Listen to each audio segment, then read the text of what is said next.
Eu acho que a gente pode começar a apresentação, certo? Para a gente começar a falar sobre os conteúdos de hoje. Mas eu queria saber, vão falando aí para mim, como foi desde a última aula, vocês fizeram exercício, deu certo, foi bom, foi ruim, o que vocês acharam? Foram na aula de resolução, vai ter mais essa semana, tá sendo super importante, gente. Inclusive, a gente não vai ficar fazendo um monte de exercício aqui, porque vocês têm aula de exercício de semana, então apareçam lá. E, enfim, o que vocês acharam da última aula? Foi sobre gêneros textuais, deu para entender? Faltou bastante coisa, né, naquela aula, porque a gente se empolga, fala demais. Porém, aí a gente vai tentar hoje, né, dar uma retomada e seguir mais ou menos de onde parou, só que tem um novo assunto, mas é um assunto que está muito, muito relacionado com os gêneros, inclusive foi por isso, né, que a gente tentou fazer um pertinho do outro. E é isso, vamos participar das aulas de resolução de exercícios. Como a Ana falou, na outra aula eu tinha colocado muitos exercícios aqui para a gente fazendo juntos, mas aí, como agora a gente tem essa oportunidade, esse privilégio de ter uma aula só de resolução de exercício durante a semana, nessa semana vai rolar, provavelmente a nossa é na quinta, então vamos deixar para o dia da aula, vamos focar no conteúdo aqui, né? Pode ir, Ná. Sim. E aí, hoje, né, para continuar falando sobre os conteúdos, a gente vai falar de um conteúdo que cai muito no vestibular, assim, muito no Enem. Não sei se vocês estão todos inscritos no Enem, né? Por favor. Ele já passou a inscrição, agora, ó, tá inscrito, tem que fazer. E olha, esse conteúdo cai todo ano, gente. Então, é bem importante. Se, enfim, tiverem alguma dúvida, vão falando. A gente está aqui para se ajudar, tá bem? Mas nós vamos falar hoje sobre funções da linguagem. E alguém me diz o que é isso? Vocês já ouviram falar? Alguém conhece o conteúdo? Ou já ouviu falar, não lembra muito bem? E aí? Já ouviu falar? A Letícia, muito bom. E mais? Já ouviu falar? Olha, gente, eu acho que quando eu prestei o vestibular, eu não estava entendendo muito bem o que eram funções da linguagem. É muito legal. É tipo tipos de argumentação? Acho que não. Tá mais ligado, aí a gente já introduz aqui, a intenção, certo? Da comunicação. O que a pessoa que está falando quer com aquilo, entendeu? Tá mais ligado a isso. Não necessariamente a uma argumentação. Como assim? Uma coisa que eu costumo falar, que eu acho que ajuda muito quando a gente vai fazer exercício, antes de ler o texto, ler a fonte do texto. Como assim? Não sei se vocês, né, sabem a estrutura mais ou menos da prova, então vocês vão pegar a questão, vai ter um texto, e no final tem aquelas letras bem pequenininhas. Aquelas letras bem pequenininhas, elas vão te informar quem é o autor do texto, se o texto foi retirado de um livro, de repente de um romance ou de um livro de contos, se o texto foi retirado de uma revista, se o texto foi retirado de um jornal online. Aquelas letras elas vão te passar tudo isso, certo? O ano de publicação. E por que eu falo que é importante a gente, de repente, ler a fonte antes de ler o texto? Porque quando você sabe de onde aquele texto foi tirado, quem escreveu ele, você pode não conhecer a pessoa, tudo bem. Mas se você tem noção ali de onde aquele texto está circulando, você já sabe sobre o que vai ser o texto, qual vai ser a intenção dele.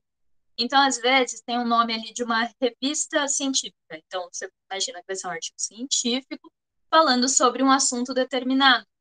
Às vezes, foi retirado do jornal X. E aí você sabe que o jornal X tem, assim, uma inclinação para algum lado, certo? Então, você já sabe qual que vai ser ali a intenção. Então, é importante a gente, de repente, prestar muita atenção na fonte, porque a gente sabe qual foi a intenção, né? Por onde está circulando aquele texto e por que ele está circulando daquele jeito. Então, a gente já começa o texto com uma certa expectativa sobre o que nós vamos ler. E, bom, então, quando a gente fala da função da linguagem, a gente está falando sobre essas intenções da comunicação. Porque quando eu falo, eu estou esperando alguma coisa, certo? Eu escolho as minhas palavras com determinada intenção. Então, é muito importante a gente entender isso. E aí, para começar, a gente tem os 6 elementos básicos dessa comunicação. Então, toda comunicação vai ter um remetente. E o que é o remetente? Quem é o remetente? O remetente é o emissor, é aquele que fala. Então, nesse caso aqui, da nossa situação de comunicação, remetente sou eu, certo? Então, Natália, aqui nesse caso, é o remetente, a pessoa que está falando. E quando o remetente fala, ele tem uma mensagem. E o que é a mensagem? É o meu texto verbal, certo? Então, a mensagem é aquilo que eu estou falando, aqui essas palavras, isso é a minha mensagem, a maneira com que eu estou organizando elas. E aí, opa, o link, a Val mandou o link aí, ela já mandou, vou só continuar aqui. E aí, isso. Bom, então eu sou o remetente, estou passando aqui uma mensagem. Opa, fui pro lado errado. Mas essa mensagem, ela precisa ir para um destinatário, certo? E quem é o destinatário nesse contexto nosso aqui agora? São vocês, certo? Então, no nosso contexto de comunicação, eu sou o remetente, vocês são o destinatário. Ou então, emissor, vocês são os receptores, certo? E dessa situação de comunicação. Além disso, a gente precisa de um referente. E o que é o referente? O referente é o conteúdo da minha mensagem. Então, se a minha mensagem é o meu texto verbal, isso que eu estou falando, certo? O referente é o meu assunto. Nesse caso aqui, o nosso referente são as funções da linguagem. Tá dando para entender? Então, eu tenho um remetente que passa uma mensagem.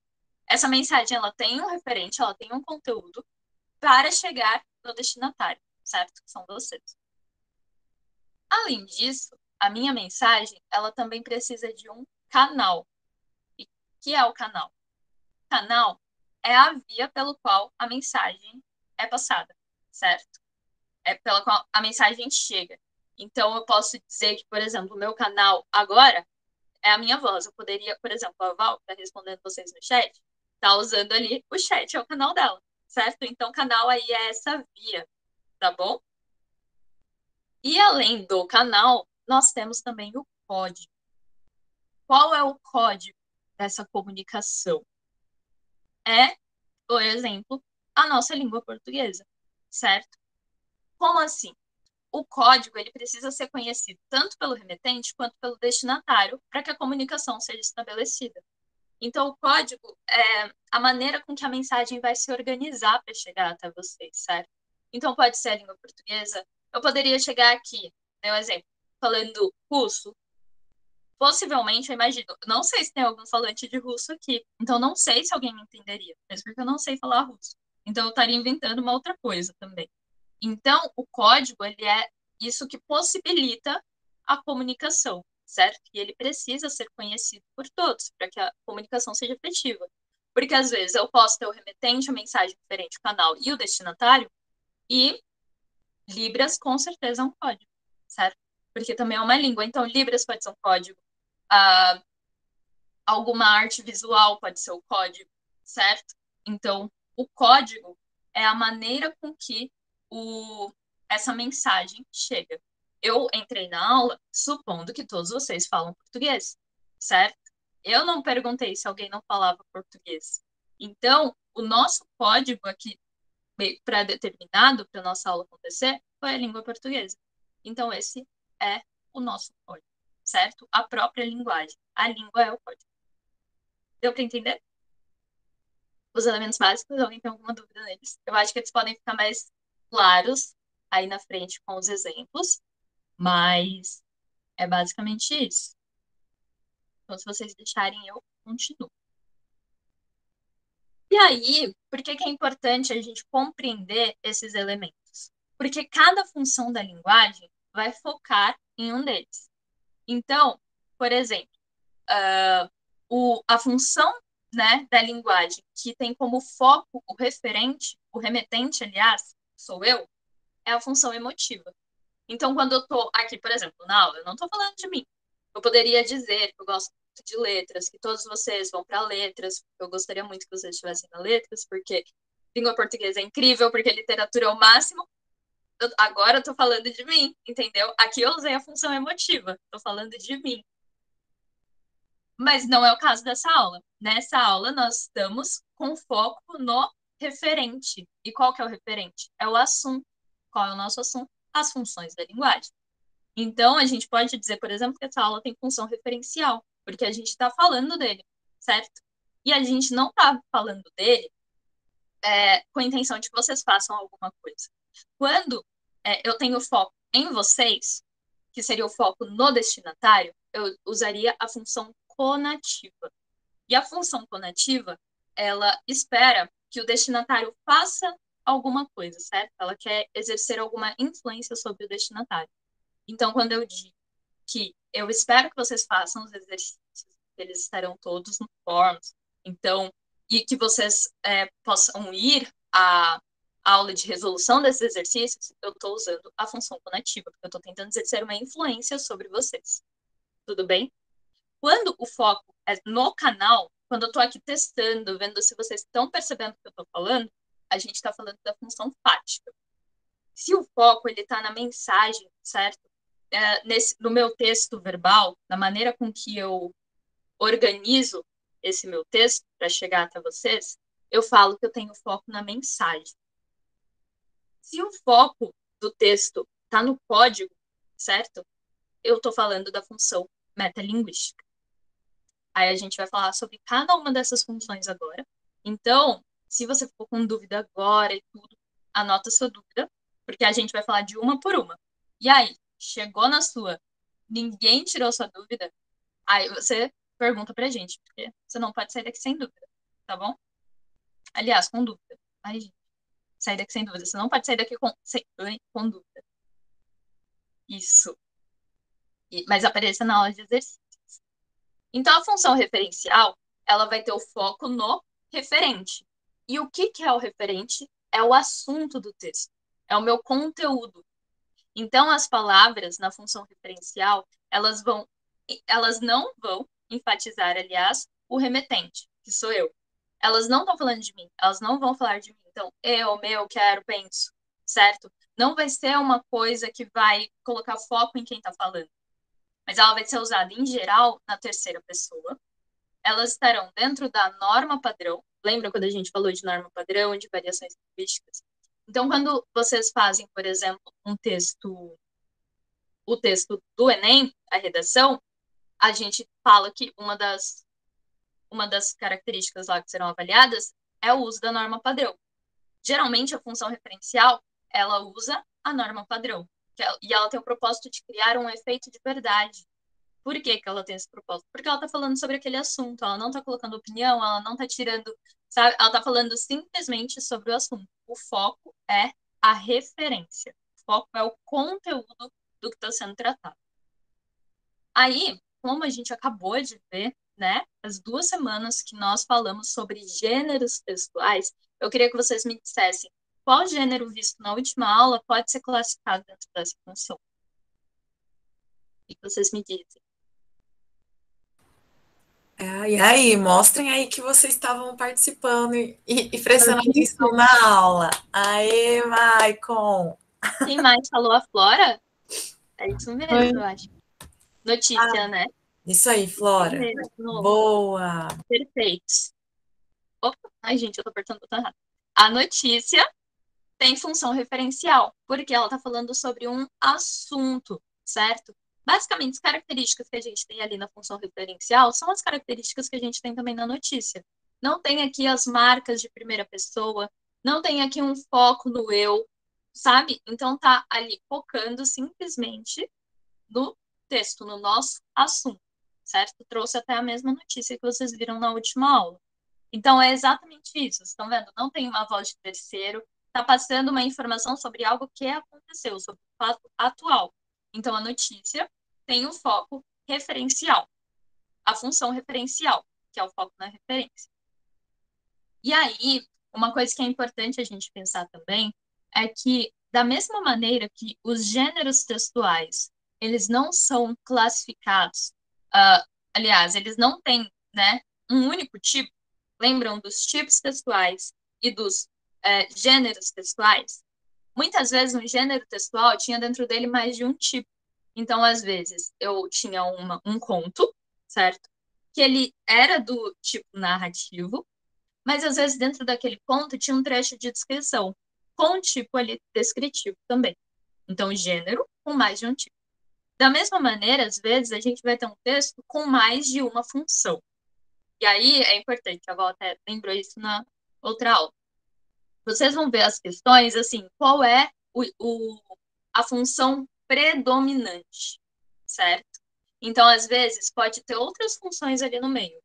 Quando, na reportagem, por exemplo, a gente tem a voz de uma entrevista foi feita no meio da reportagem. De repente, vai ter um foco ali um pouco mais no eu. Mas qual é a função predominante naquele texto? Em geral, vai ser a função referencial, certo? Então, às vezes, a gente vai ter mais de uma função ali, certo? Fizeram uma pergunta, eu acho, na outra aula, e foi muito. Acho que dá para exemplificar. Se eu tenho um texto sobre a vacina, então eu estou falando como que a vacina age no seu corpo, quando que vai acontecer a vacina, qual foi o fabricante, tarará. Eu tenho um texto ali de função referencial, eu estou expondo o assunto, certo? Se no final eu acabo com um apelo, certo? Tentando te fazer tomar a vacina, eu mudei um pouquinho a função, certo? A gente vai ver ali que a função tem foco no destinatário. Mas isso não significa que mudou todo o meu texto. Eu tenho ali mais de uma função no mesmo texto. Tudo bem? Então, isso pode acontecer também. E aí, a gente tem, além da função referencial, a função emotiva. E qual é a função emotiva? É aquela que tem o foco no remetente, né? No locutor ou no emissor. Então, por exemplo, na nossa conversa, se, como eu disse, eu estivesse falando de mim, se eu estivesse falando sobre os meus desejos, minhas vontades e tudo mais, o foco estaria no emissor e, portanto, seria a função emotiva. Além disso, como o foco ele está na pessoa, né, em uma pessoa, ele tem mais subjetividade. Ele não é tão, podemos dizer assim, neutro como seria uma notícia, certo? Também tem muito uso da primeira pessoa, diferente do foco referencial, da função referencial. Quando o foco é no remetente, né, a função emotiva, eu tenho muito o uso de primeira pessoa. Então, eu fiz, eu fui, né? Sofro, sinto, tem muito uso ali dos verbos conjugados na primeira pessoa, além dos pronomes também. Então, meu, certo? Eu. E também a gente pode ter a presença de pontuações mais expressivas, porque a gente vai ter um ponto de exclamação, interrogação, reticências, tudo para dar ênfase naquilo que o remetente está sentindo. E aí eu queria saber de vocês, qual o gênero visto na última aula pode ser classificado dentro dessa função? Os que a gente... Carta, nossa, que rápida! Adorei! Carta, parabéns, meninas, é isso mesmo. Exatamente, perfeito. A carta tem função emotiva, porque na carta eu tô falando de quem? Eu posso até falar, né, sei lá, uma pessoa que eu não vejo há muito tempo, eu quero falar como que tá minha família, como que tá o mundo, sei lá, como que tá. Mas eu tô falando a partir da minha perspectiva. Na carta, dificilmente eu vou escrever como se fosse uma notícia. Eu posso falar a mesma coisa que tá na notícia, eu posso escrever numa carta, mas ela vai ter a minha perspectiva. Então ela vai ter a função emotiva. Arrasaram, eu tô muito feliz. Além disso, a gente tem outros gêneros também dentro da função emotiva. Um deles é o poema, que a gente não conseguiu falar na última aula, lembra? Então, no poema, por exemplo, o propósito é expressar essa subjetividade, revelar os sentimentos e o estado de alma de um eu lírico. Por isso que a gente sempre fala sobre eu lírico, porque é aquele de quem os sentimentos estão ali, certo? Esse sujeito lírico. Então, o poema ele também tem outras características. Vocês lembram quando a gente estava falando sobre os gêneros? A gente estava dividindo eles por característica, certo? Então, no poema, a gente vai ter rima, a gente vai ter ritmo. Eu acho que a coisa mais clara, assim, quando você bate o olho e pensa, tá bom, é um poema, é o fato dele ter versos, é o fato dele ter estrofes. Então, quando você vê um, um texto, você olha assim, a estrutura dele, ele está organizado em versos e estrofes, você pensa, poema, pode ser um texto de música também, né? Que não está ali tão distante.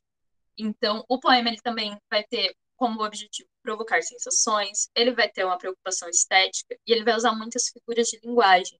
Então, ele não vai usar a língua no seu sentido denotativo, mas conotativo. A gente vai falar um pouquinho disso também mais para frente. Mas, enfim, ele não vai usar o sentido figurado das palavras, mas ele vai usar ali aquele sentido que, sei lá, está no dicionário, certo? Então, ele vai usar o sentido básico ali na notícia. No poema, ele tem um pouquinho mais dessa liberdade. Então, ele vai usar as palavras em sentido conotativo ou figurado, como preferir. E aí a gente tem aqui um exemplo, que também estava nos slides da aula passada, do gênero poema. Então, como a gente entende, como a gente classifica ele aqui? Como que a gente olha e compreende que é um poema? A gente está vendo ele ali organizado em versos, em estrofes, certo?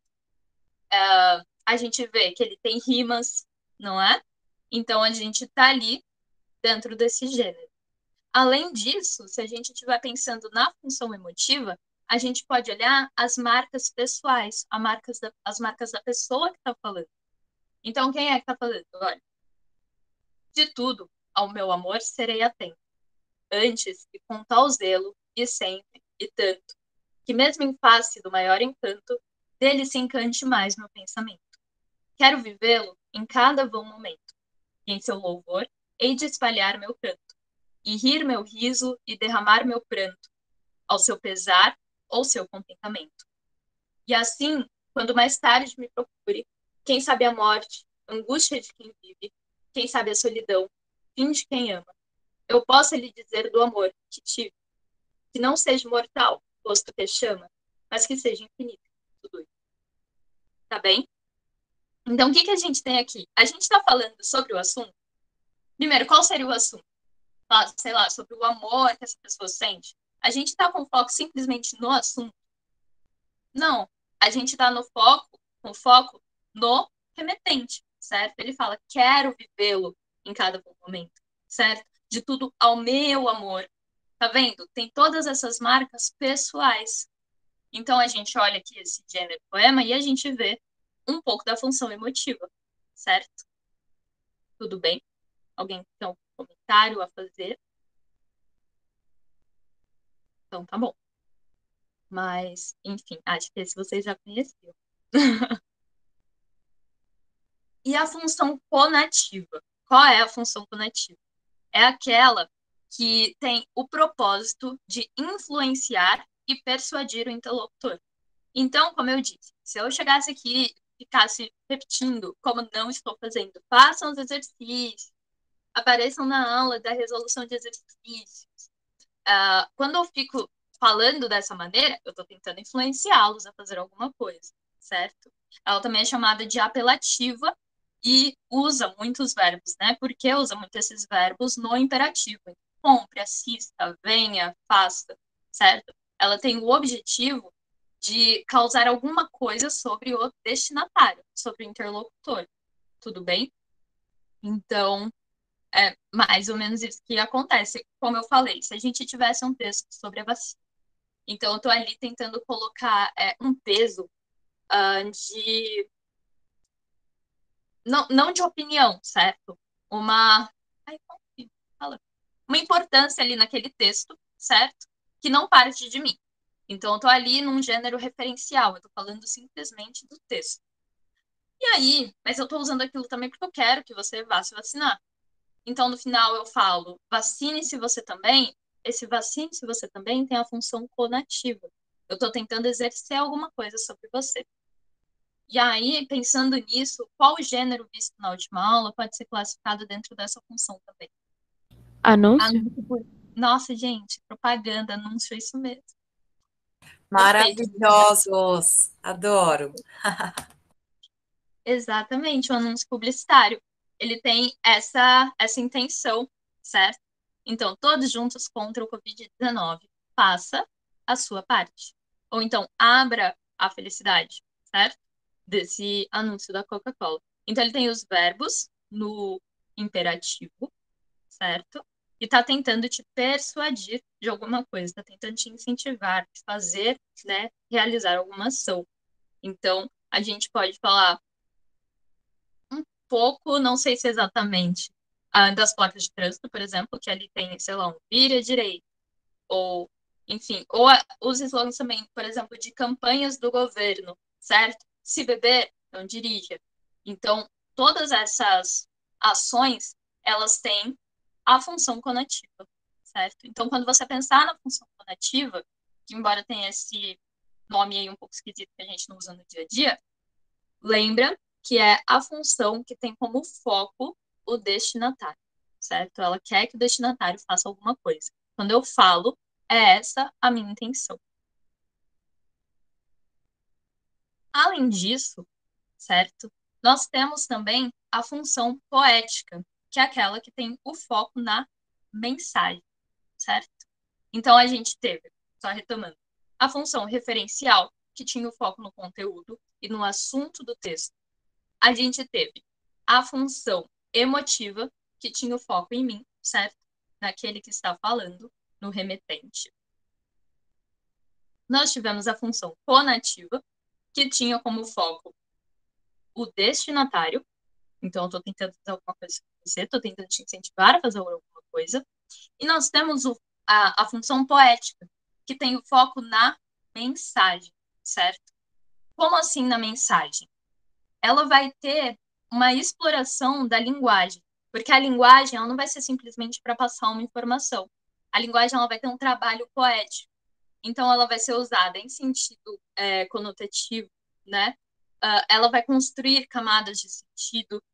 E aí, quando a gente fala disso, a gente pode pensar no plano da expressão e no plano do conteúdo. Quando eu estou falando do plano do conteúdo, eu estou falando sobre a função referencial, certo? Que tem o foco no assunto. Então, se pensou no plano do conteúdo, notícia, está tentando te passar uma informação, certo? O foco é o conteúdo, o foco é o assunto. No plano da expressão, o foco é a linguagem, é a maneira com que eu vou passar aquele assunto. Então, na expressão da notícia, eu tenho ali as palavras no mais neutro, né? Se for possível. Eu não tenho tanto trabalho na linguagem, porque ela está sendo usada ali conforme está no dicionário, vamos dizer assim. E, enfim, a expressão também, os verbos estão sempre em terceira pessoa. Essa é a expressão de uma notícia. Mas, quando a gente está falando da função poética, a expressão ela vai ser muito mais trabalhada. A expressão ela vai ser muito mais desenvolvida para atingir aquilo que se deseja, certo? Então, eu tenho inúmeras formas de falar as coisas que nós estamos falando. A maneira com que eu escolho falar faz parte da minha expressão. E aí, quando eu tento focar, quando eu quero que o foco não seja necessariamente o conteúdo, mas a minha mensagem, né, mas a forma com que esse conteúdo está sendo elaborado, eu tenho, então, a função poética. Deu para entender? E aí ela é muito utilizada em poemas, embora não seja restrita, né? Porque eu posso ter um trabalho de linguagem em qualquer outro gênero. Tudo bem com a função poética? Sim. Certo. A aula de vocês acaba 9h45, é isso?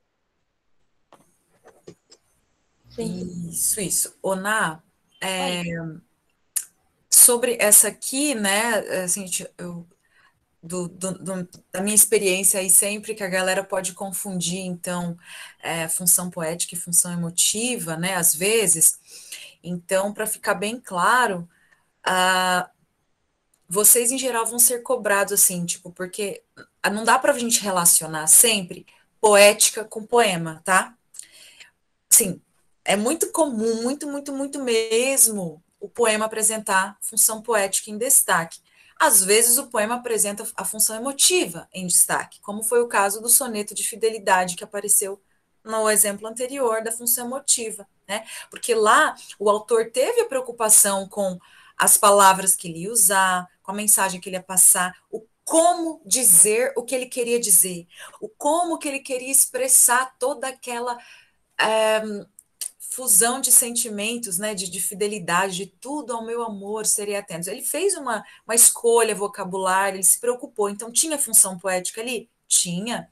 Só que estava em destaque, estava a expressão dos sentimentos.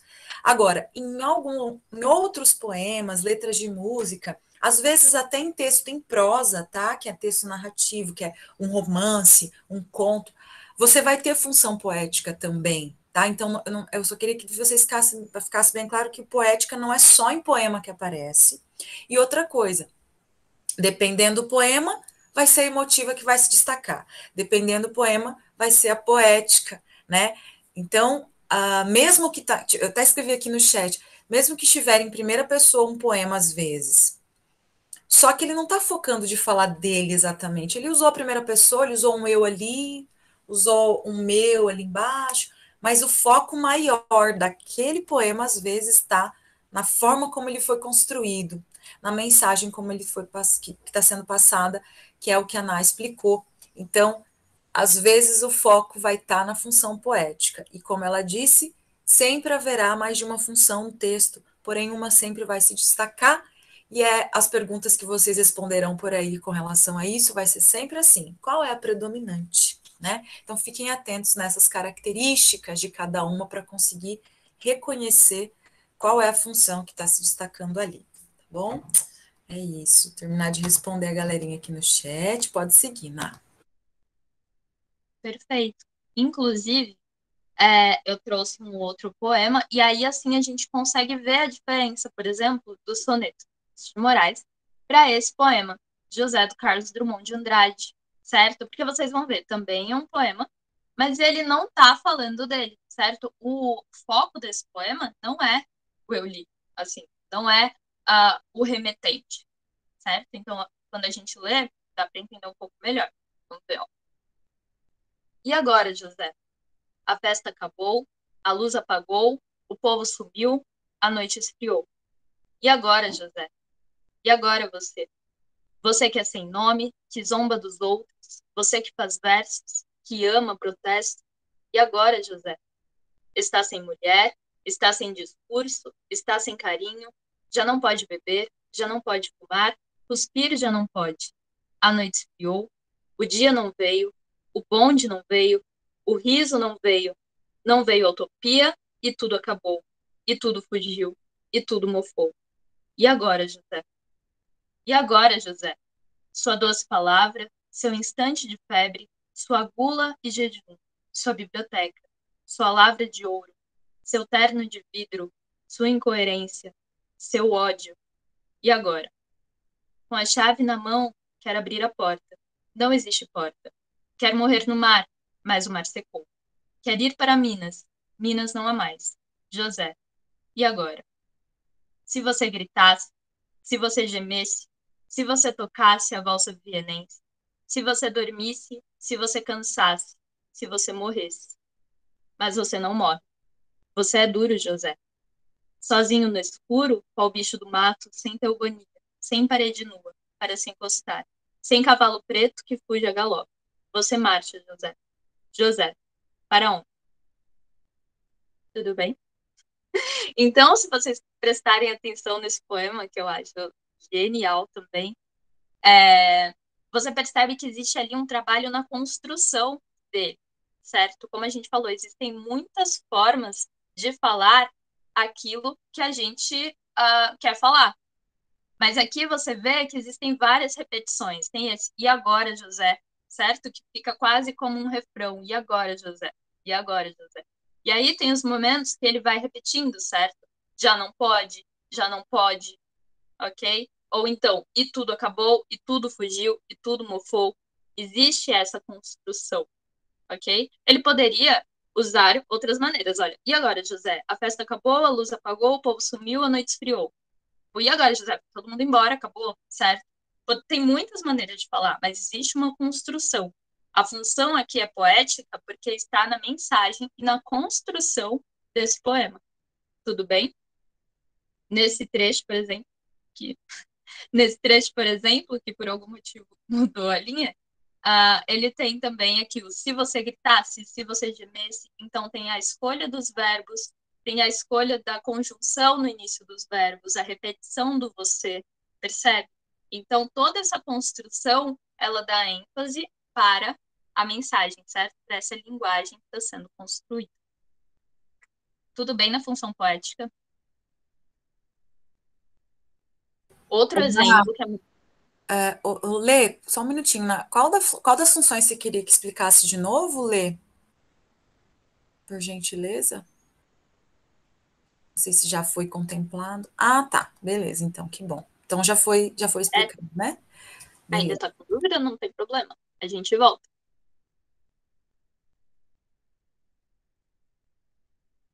Tudo certo. Então tá bom.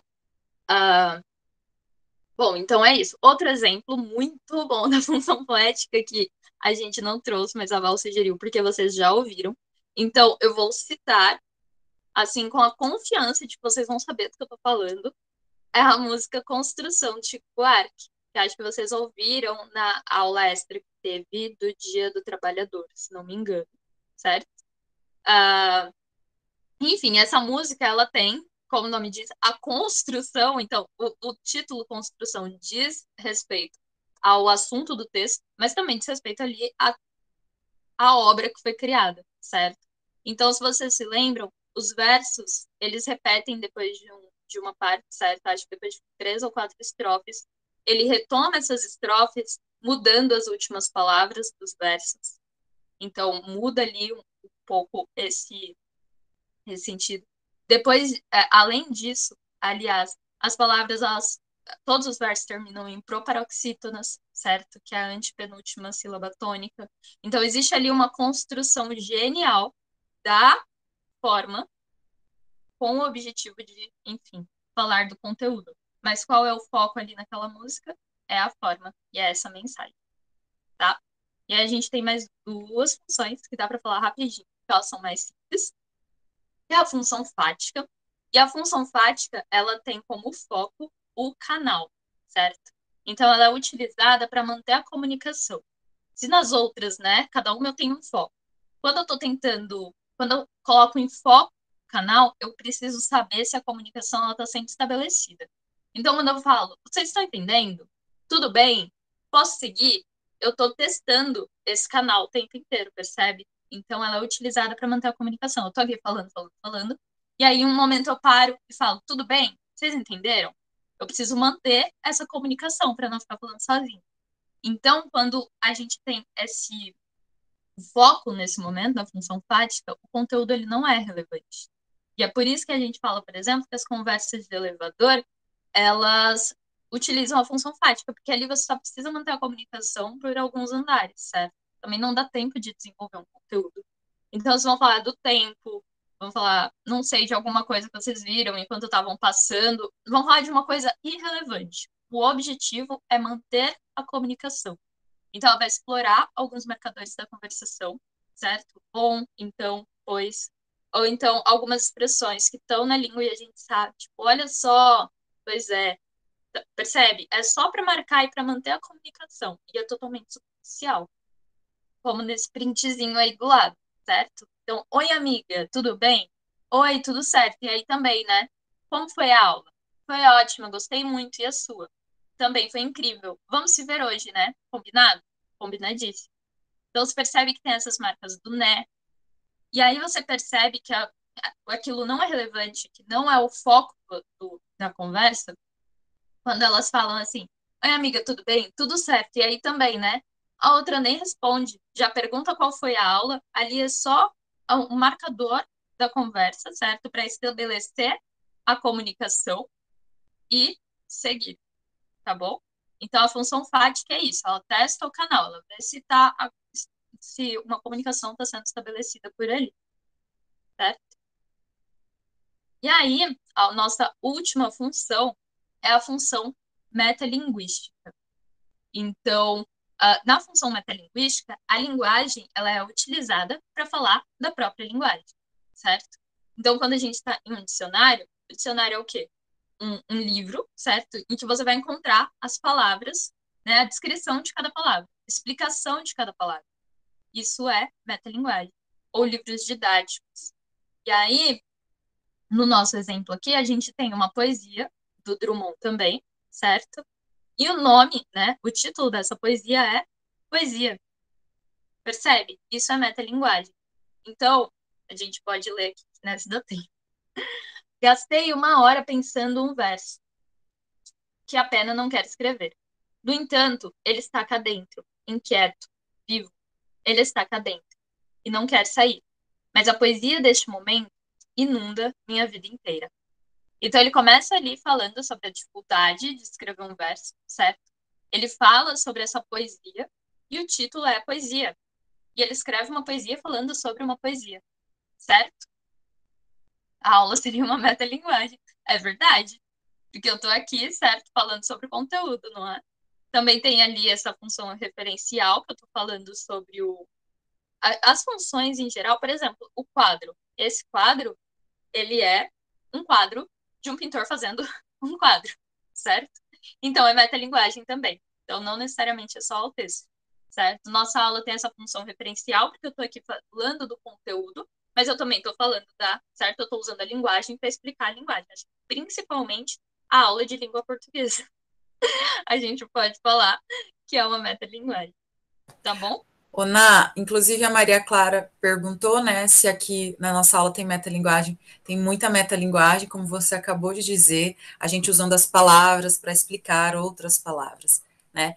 E além disso, tem a função referencial, você está passando informações de modo expositivo, e também tem a função fática, né? Que é aquela de vez em quando você vê que a função fática não é a que mais está predominando, mas ela, quando a prof pergunta, vocês estão entendendo? Ficou claro? Está testando a comunicação, então tem também, tá? Então, vejam que a nossa comunicação, a nossa linguagem, a forma como a gente constrói isso, ela está cheia de funções, né? Em determinados gêneros, seja gêneros mais do discurso oral, como uma aula, ou gêneros do texto escrito, como esses outros todos que a gente citou, né? Vão ter algo, sempre vai haver sempre alguma que predomina, né? Mas tem mais de uma envolvida em geral. Muito bem.